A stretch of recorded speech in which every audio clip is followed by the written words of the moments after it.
សូមជម្រាបសួរបងប្អូនទាំងអស់គ្នាសូមស្វាគមន៍មកកាន់ Channel YouTube J'aime le partage Channel YouTube J'aime le partage មានគោលបំណងចែករំលែកចំណេះដឹងភាសាបារាំងទៅកាន់អ្នកទាំងអស់គ្នាថ្ងៃនេះគឺខ្ញុំមានមេរៀនថ្មីមួយទៀតដែលមេរៀនយើងចេះតែទៅមុខហើយប៉ុន្តែខ្ញុំក៏សង្ឃឹមថាបងប្អូនយើងដែលបានចូល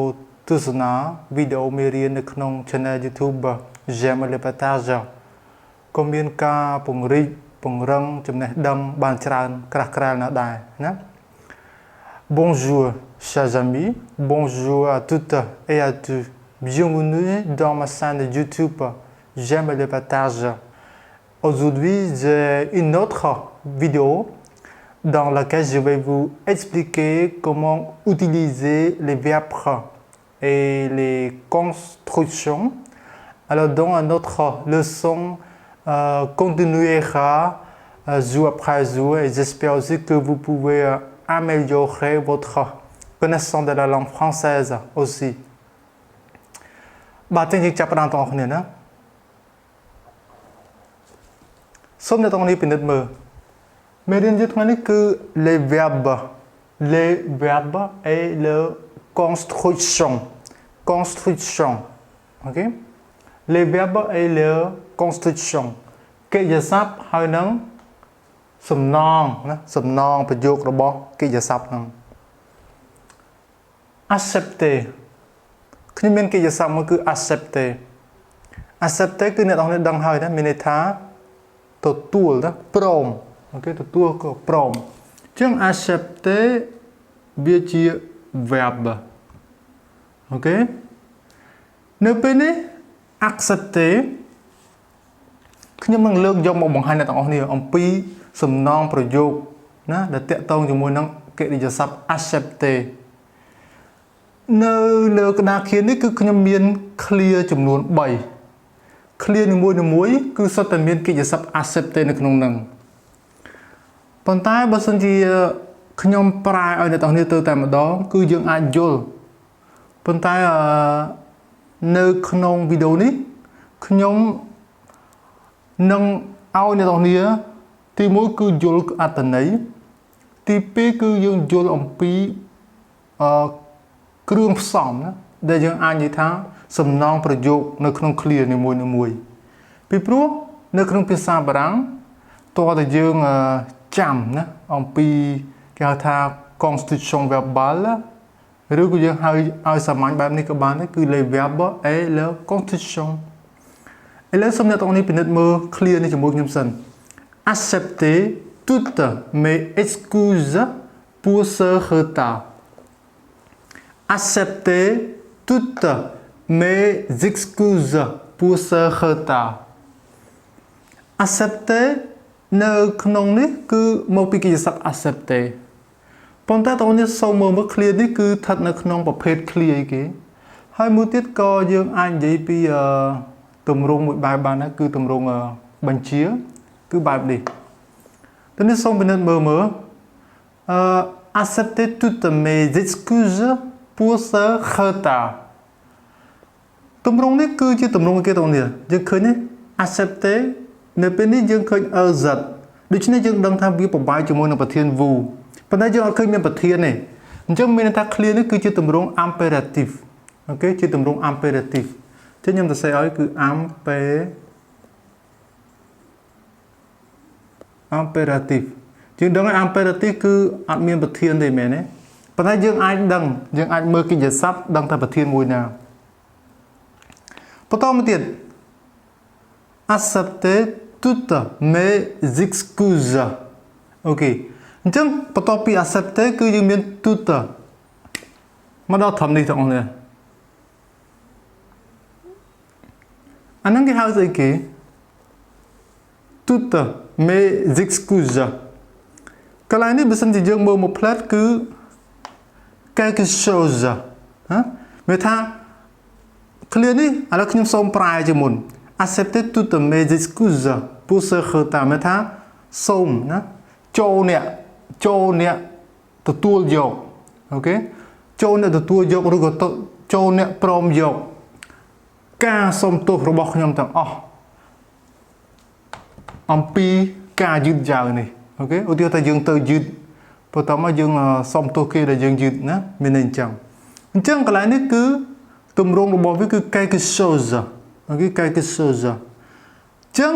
យើងអាចមានឃ្លាមួយកន្លែងនេះគឺជាកិច្ចសព្ទ accepter អូខេយើងអាចទាញជារូបមន្តមួយដើម្បីទៅថ្ងៃក្រោយទៅយើងចង់និយាយគឺយើងរំលឹកទៅដល់សំណងប្រយោគវាទៅគឺយើងអាចទៅសេជាឃ្លាបានដែរអញ្ចឹងទម្រង់នេះគឺខ្ញុំអាចទាញមករូបមន្តមួយគឺ accepter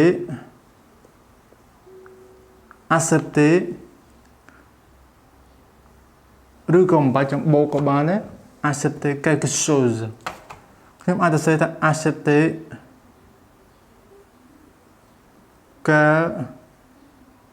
quelque chose មានន័យថាទទួលណាទទួលយកអ្វីមួយទទួលព្រមយកអ្វីមួយអូខេអញ្ចឹងយើងឃើញចូលអ្នកទទួលយកការអភ័យទោសការសុំទោសពីខ្ញុំអូខេចំពោះការយឺតយ៉ាវនេះអញ្ចឹងកន្លែងនេះយើងឃើញថាវាជា quelque chose បើសិនជាយើងដាក់ថា quelqu'un បានទេទទួលយកនរណាម្នាក់បានទេបានchứយើងអាចថា quelque chose ក៏បាន quelqu'un ក៏បានដែរឥឡូវខ្ញុំសាកឲ្យឧទាហរណ៍មួយតើតើនឹង accepter quelqu'un សូមឧទាហរណ៍ថាខ្ញុំនិយាយថាអូខេទៅសេធំនេះទៅឧទាហរណ៍ថា le club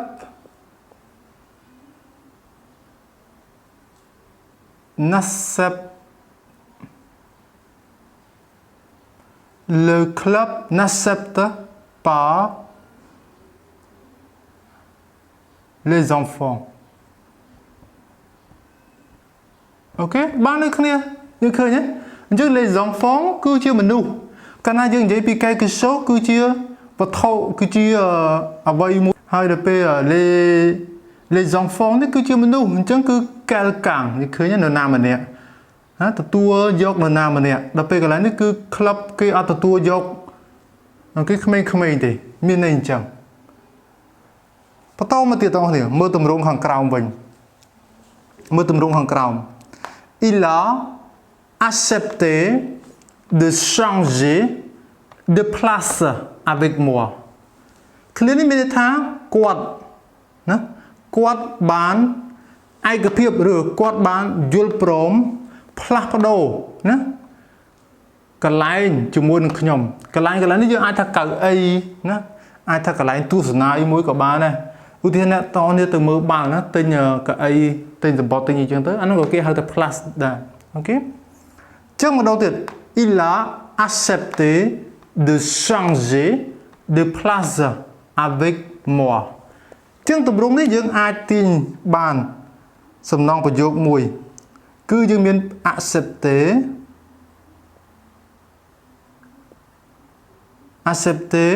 យើងមើល plus de accepter plus de plus again នេះកន្លែងនេះគឺ infinitive អូខេយើងឃើញទេទម្រង់វាគឺបែបហ្នឹង accepter អូខេ de infinitive changer ដល់ពេល de នេះគឺអត់មានពាក់ព័ន្ធអីជាមួយ infinitive ទេ de កន្លែងនេះគឺជាកិច្ចសព្ទណាគឺជាធ្នាក់របស់កិច្ចសព្ទ changer កាលណា changer គឺ changer de អូខេ changer de quelque chose changer de place អូខេចឹងសំណងប្រយោគវាគឺបែបហ្នឹងបងប្អូនណាចឹងអ្វីដែលយើងត្រូវចាំនេះគឺចាំប៉ុណ្ណេះបងប្អូន accepter quelque chose ឬក៏ quelqu'un អញ្ចឹងមកណាអានេះដូចគ្នា accepter de infinitive គឺបែបហ្នឹងឥឡូវយើងមើលខាងក្រោមវិញ je n'accepte pas que tu sortes toute seule le soir ម្ដងទៀត je n'accepte pas que tu sortes toute seule le soir មានន័យថាខ្ញុំមិនយល់ព្រមណាខ្ញុំមិនយល់ព្រមខ្ញុំមិនឯកភាពឲ្យឯងហ្នឹងណាចេញទៅក្រៅម្នាក់ឯងពេលល្ងាចនោះទេ